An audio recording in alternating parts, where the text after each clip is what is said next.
Hi, welcome or welcome back. Now, if your brain feels full all the time, like there's too many thoughts and nowhere to put them, and everything, even the small things, start to feel overwhelming, this isn't because you're failing, it's because your mind's trying to hold more than it was meant to. The more you try and think your way out of it, the louder it gets. The problem isn't that you've got too many thoughts, it's that they're trapped in your head. And once you understand how to move them somewhere else, your mind gets a lot quieter. And I'm going to show you how to do that today, just with a little example. Not just explain it, but we're going to do it together. And I'm just going to use a little example. If you do want a longer, more in depth video showing this, then please leave a comment and let me know, and I will happily do that. There are steps here that most people skip, and the part that changes everything is usually those steps that people skip. So stick around, have a look, try it out. If you can grab a notebook or a scrap of paper or anything like that, we'll take it all out of our head and give it somewhere else to live. Before we go further, I want to do something really simple. If you grab something to write with, something to write on, and just write down the first three things in your head right now, don't overthink it. It might be, I need to reply to a message, I feel behind, I don't know where to start. Just write them down and then pause and notice something. Even just three things, your mind probably starts to feel slightly different. A small shift, and this is the beginning of externalizing your mind, and where we're going to build on that.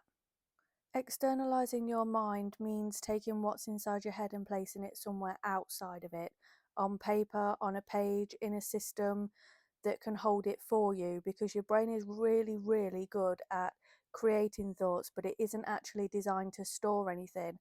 So, not tasks, worries, reminders, emotions, and everything all at once can become really overwhelming. You might start to feel like you've got too much in your head, or I don't know where to start, or everything feels important. So your brain does what it thinks will help, and it loops and repeats, and it keeps bringing things back, not to annoy you, but to stop you from losing that information. And we'll come back to why that looping happens in a moment. But first, let's take it one step further. Now, this first step is the brain dump. You might want to do it as a mind map or a list. I've turned my paper sideways, and this is where we write everything that's on your mind now, at this time. Not just three things, absolutely everything. Make it messy, unfiltered, out of order. It might include things that you need to do, things that you've forgotten about and just remembered. Maybe things you're worried about, random thoughts, feelings, pressure, anything that's annoying you. If your brain says this looks too messy, then you're doing something right. Start with everything feels loud if you don't really know in what direction you're going. Once you put that pen to paper and you write something, it is likely that other things will come forward. My example includes tasks that I might need to do, some thoughts, some feelings, anything that's kind of building pressure in my system, whether it's kind of like an urgency pressure, so a deadline or a specific day where something needs doing. Sometimes that can build pressure, especially if you are struggling with chronic illness or neurodiversity, where you only have so much energy to give. Those pressures can build up.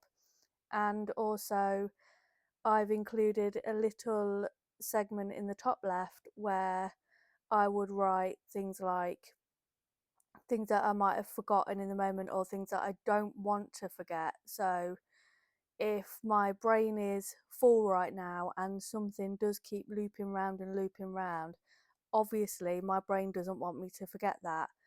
So I would write that in that kind of section. But really, you can do this however you want to do it. You can do it as a list. You can do it like I have in my example, like a little brainstorm. It is absolutely your choice. You could even do it on Notion. And if you want to see this kind of thing done in Notion, I do have a few templates that I've set up and I use myself. I do keep all of my content creation in Notion, and I keep some of my long form journaling in Notion as well. Any ideas that I have, anything that's business related, all in my Notion. I tend to brainstorm in there just because it is a little bit quicker for me to type than it is for me to write sometimes. And in Notion, you can kind of move lines to different places. So if I think, okay, well, this is everything and now I want to put it in order, I can just click and drag and drop and put everything in order. If you want to see this kind of thing on Notion, I will happily do a video on that as well. If you're more of a digital planner or digital thought processor, I can definitely do that. Like I said before, just drop a comment, let me know that that's what you want, and I'll go ahead and get that sorted. Now, I said earlier that I'd come back to this. The reason your thoughts loop is because your brain doesn't trust that they've actually been stored anywhere. So it keeps them active constantly. This is why you can think the same thought all day, don't forget that, or do that later, or remember this, and it never feels finished. But when you write something down, your brain registers it differently. It sees that it exists somewhere now, and that's where the shift begins.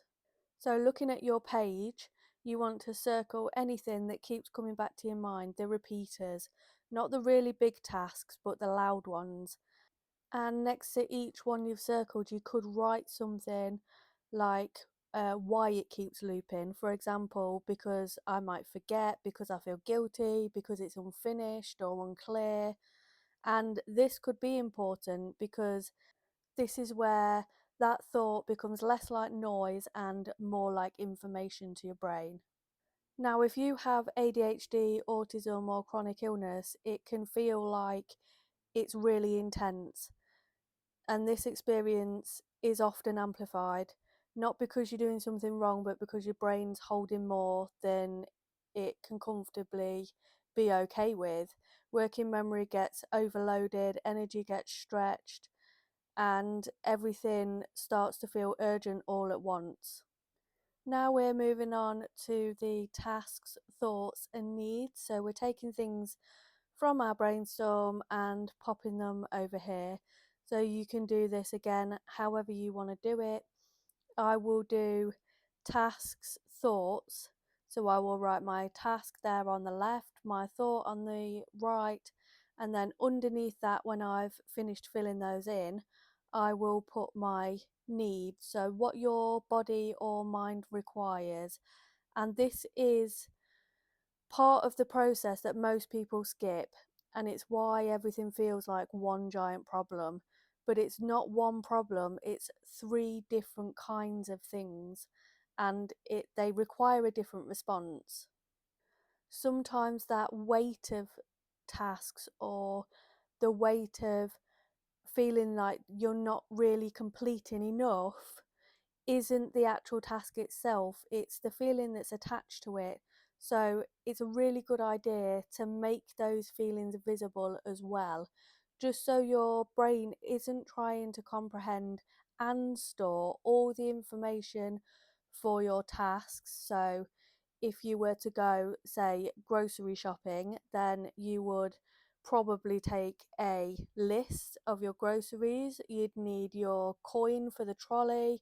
You know, there's a few things that you can think of that you might need to remember. And if you've got, say, a project going on at the same time and you've got all of this internalized, then you might find that you go shopping, you forget your list, you might go hungry, you buy the whole store, you don't have your trolley token, you're walking around with three baskets, and it's all a little bit of a palaver and an overwhelm.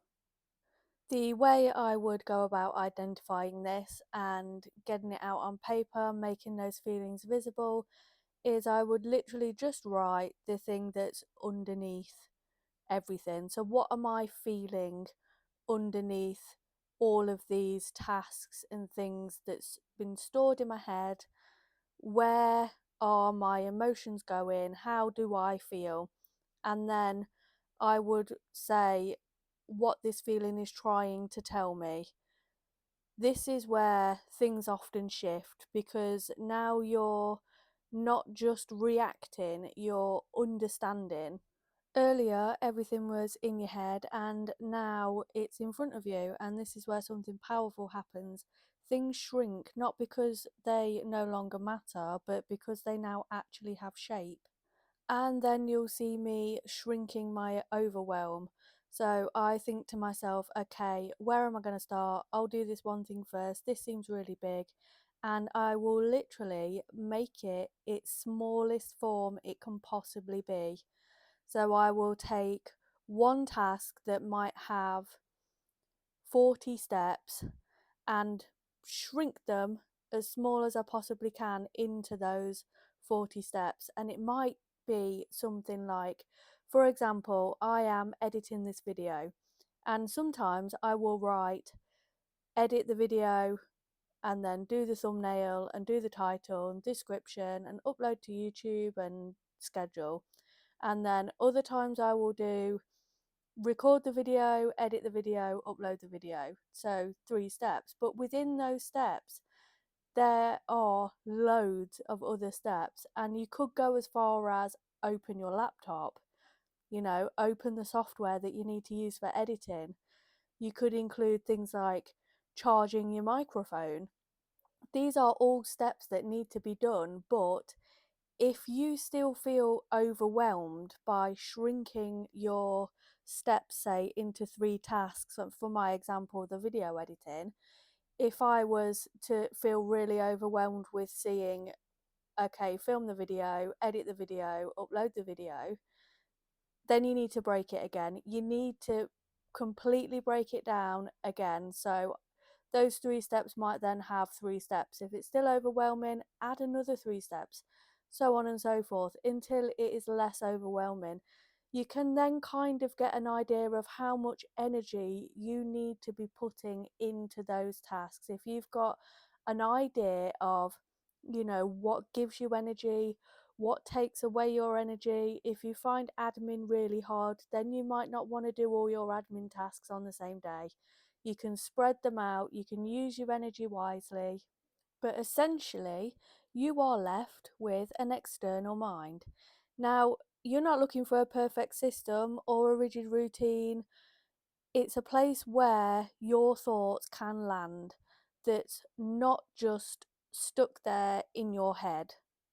You can return to the page again and again. You can redo the whole thing, like say once a month or whenever you feel like you need it. And if you need a reset page, you can always include questions like, what's in my head? What needs doing? What do I need? And one small next step. And these will be your anchors. Now, you don't have to go ahead and write all this out by hand. If you feel like this might help you, I have created some pages that you can print off or use on like a digital writing tablet. You can print them off as many times as you like. I will drop a link in the description where you can find that. It's completely free. And if you want more videos like this where you know, we might do things together and I talk through processes and systems, then please let me know in the comments. I really appreciate everybody watching. I know I've had a bit of a break over Easter. I was actually going through some pretty bumpy health issues. Things have levelled out a little bit, but not completely. But I do appreciate all the well wishes and the happy Easters I received. Thank you so much. If you're not subscribed, please subscribe. If you have any video requests, then please leave a comment. Give this video a like, and if you have any hypes left for the week, then please feel free to drop some hypes in there as well. Thank you so much, and goodbye.